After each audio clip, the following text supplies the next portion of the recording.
Uh, yeah. What's going on, y'all? Welcome back to Going for Two. I am Q1 Humphreys, and I just wanted to come out here today and just talk about the first weekend of March Madness. You know, the second round, the not Sweet 16. Yes, the Sweet 16 and the Elite Eight will start tomorrow, Thursday. We have 4 matchups on Thursday, 4 matchups on Friday. For the Sweet 16 and the Elite Eight will be on Saturday and Sunday. But I just wanted to hop on here and quickly talk about my takeaways from the first 2 rounds of the first weekend of March Madness. First, we got a lot of things we're gonna jump into, but before I do that, make sure I hit that subscribe button, man. Hit the subscribe button, hit the like button, you know what I'm saying? Show y'all love, show y'all support, you know what I'm saying? But first thing first, I wanna talk about I would say the team that has looked the best over the first 2 rounds. And to me, that team has been the Duke Blue Devils. The Duke Blue Devils, round 1, of course, you got the blowout over Mount St. Mary's. But the second round was just dominance. You know, early in the first half, the score was 24-25 Duke. And then before you know it, it was 47-30 going into the half. You know, and the thing with Duke to me is their defense. Their shortest guy is 6'6". The shortest guy in the starting lineup, which I believe is Sion James, is 6'6". So there's not a matchup that you can really hunt out there. You can't. You do a guard-on-guard screen, instead of Sion on you, now you got Tyrese on you. You set another screen, now you got Con Nipple. Then you got Cooper Flag. Even Malawach. Malawach, yes, he's not, I would say he's not the most comfortable defending on the perimeter, but he is mobile enough to where he can at least force you to a tougher shot on the perimeter. And the thing with Duke is if their offense is clicking, and I said this in my last video, if their offense is clicking, this is a very, very tough team to beat. Cooper Flag had a decent game. I want to say he had 18 points in the second round matchup against the Baylor Bears, but Tyrese Potter hit 7 threes. This is a guy that's hit 6 threes, and 7 threes over his last 3 games. He hit 7 threes, went 7 for 8 from the 3-point line. If he's sparking it like that, this Duke team is not going to lose. They're not going to lose. Because then you got guys like Con Nipple, who didn't really get going to the second half. But Slim didn't play too much against Baylor. Sion James, Malawach, Cooper Flag. That team is just very, very deep. And I think they look like the team to beat right now. I'm not gonna not give credit to the Florida Gators as well. The Florida Gators have probably played the toughest competition in the second round out of all the 1 seeds when they took on UConn. But this is what you want to see from the first 2 rounds. If you're a championship team, you want to see you dominate and assert your will early for Duke. And that's exactly what Duke has did, not just against Mount St. Mary's in the first round, but against the Baylor Bears in the second round. Now, moving from the team aspect, the players that have stood out to me so far in these first 3 rounds, sticking with Florida, Walter Clayton Jr., that man is insane. He's insane. If y'all did not watch him during the regular season, he shoots that ball. He shoots that ball like at a very high clip. 23 points. I think he hit 4 or 5 threes against UConn, including a big-time 3 to put them up by 6. It looked like Steph.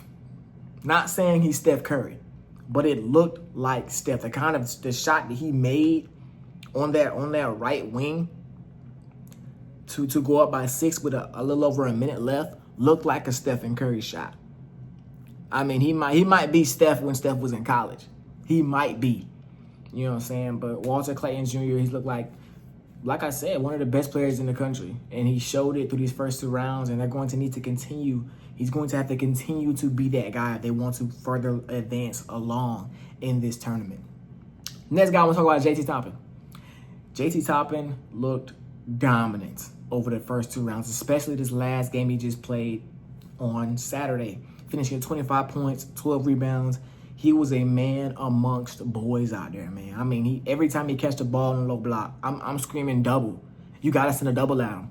There's no reason why JT Toppin should have 0 assists, because he should have been passing out of a double team every time he took the ball. I think he had like 20 in the first half. It was real easy for him, and he wasn't missing any shots. He dominated on the offensive and the defensive end.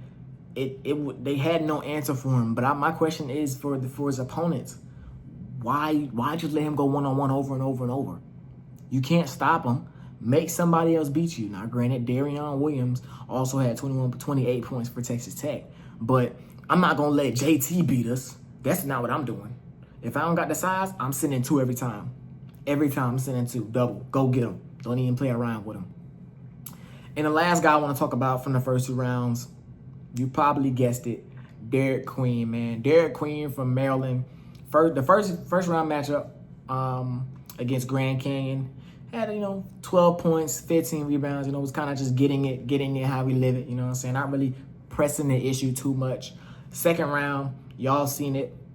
The game winner against Colorado State, he finished with 17 points and 6 rebounds against Colorado State. And yes, his numbers don't jump off the map, but watching him, he looks crazy. You know what I'm saying? He reminds me a lot. And I don't know if I'm gassing him. But he reminds me a lot of DeMarcus Cousins. When I say that, I mean as in his play style. He's a guy that's big and strong enough to punish you with his back to the basket. You really don't want to guard him one-on-one in the post on the low block.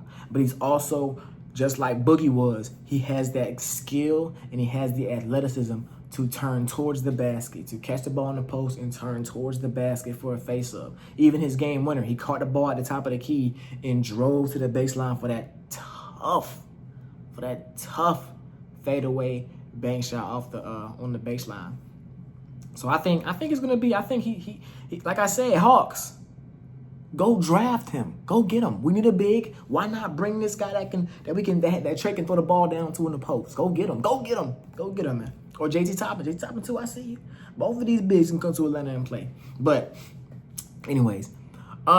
Next thing I want to talk about, the most intriguing matchup to me in the Sweet 16. Now, we have a couple of pretty good matchups. And you know what? I'm going to do 2. I'm going to talk about 2 matchups, not just one.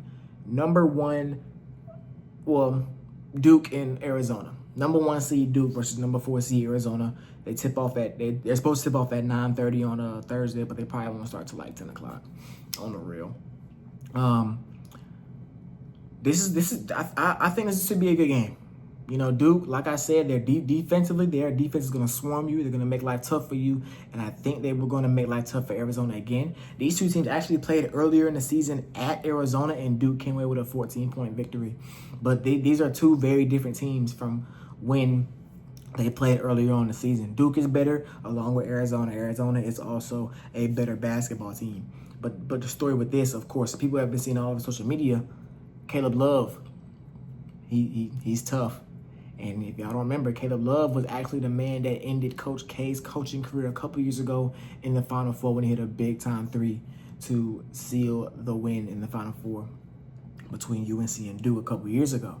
So that same Caleb Love is coming back. They asked him after the game, they said, "What you got for Duke? Are you ready for Duke?" He wanted to say something crazy, like, "I took care of him before. I can do it again."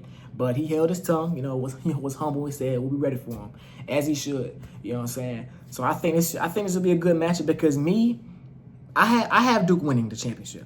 But the thing with it is, I want to see Duke tested. Duke has not had too many close games all season long, and the close games they've had, they've lost. They lost to Kentucky the first game of the season. They lost to Kansas the second or third week of the season, and they lost to Clemson later on in the season. All 3 of these games were close. Now, I'm not saying Duke. I'm not going to sit here and say Duke has not won a close game all year long, but we've seen more 30-point blowout wins than we've seen single-digit wins for Duke this season, and that's true. And I think to win a national championship, you have to have some adversity because you're not just going to run through everybody. That's not how it works. So I think this may be the game where they run into the adversity of, okay, we got to buckle down and go and win this game. I still got Duke winning, but I think it'll be a good one. The next matchup, or actually between 2 players that I talked about earlier in this video, number 1 seed Florida versus number 4 seed Maryland. They are supposed to tip off around 7:30 on Thursday as well. Maryland, I talked about Derek Queen, but this is a team that's been a well-oiled machine, especially through these first 2 rounds. Derek Queen's been really good, but the guys around him have also played really well, and I think with them playing as a team, it's not just a one-man show. They could be a formidable opponent for Florida. On the flip side, Florida, probably the hottest team in basketball right now.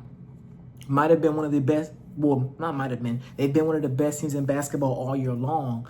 going up against another tough matchup in their region. I think they've been given a tough draw. They got a tough region, man, a tough region. Excuse me, but yeah, I think Florida takes care of business, but I think it's gonna be another one of them drag it out, fist fight kind of games where the two teams are gonna go back and forth. Because I said it, I don't think Derek Queen can be guarded one-on-one, and if the guys around him are doing their thing, they're going to be a very tough team to put down. But I do think Florida is going to do that. Now, I didn't want to kind of get into this on video. I didn't want to do this because I talked about it a little bit on my TikTok. Go follow the TikTok. Goin for 2, the number 2, Queasy on TikTok. Go follow the TikTok. But there has been discourse that the March Madness, that the tournament has been mid, that it's been boring. There has been discourse about that, and I kind of just wanted to say my piece, say what I think. I think this has been, or is setting up to be, one of the best tournaments we've had. Just simply because we're getting matchups between good teams or better teams later on in the tournament. Because imagine if, Maryland lost to Grand Canyon in the first round. Like, yes, that is a good, upset. Yes, that's an upset, and it's cool. But Grand Canyon not going to win no championship. How often do we see a Cinderella go on to win a championship? I can't remember the last one we've seen. But if you're telling me that the tournament is mid because the Cinderellas, there aren't any upsets, then we're just going to have to agree to disagree. Because the basketball that's being played is really good basketball. And I think coming into the tournament, people were kind of expecting the unexpected. Because I believe this year, the teams that are good are good. Like, there's no fraudulent, nothing. There's nothing fraudulent about none of these good teams. All these 1 seeds, 2 seeds, I want to say all the 1 through 4 seeds advanced through the first round. All of them advanced through the first round. And I think this is the first time, it might have been first and second round, but this might have been the first time that that's happened. But that's because these teams are really good. And a big part of that is the NIL. A big part of that is the transfer portal. So now these stars that were on these Cinderella teams are now on these top teams. Walter Clayton Jr. played for Iona a couple years ago. Now he's playing for Florida. I believe Walter Clayton Jr. is a guy that could have helped Iona win a first round matchup, get an upset. But with the transfer portal and NIL, now the smaller mid-major stars are being moved to these blue blood and top programs. So take it how you live it. The basketball, I think we're seeing very high quality basketball. Yes, we haven't seen no buzzer beaters beside the Derek Queen, buzzer beaters in overtime, yes, but the games have been really good to me. Really, really good.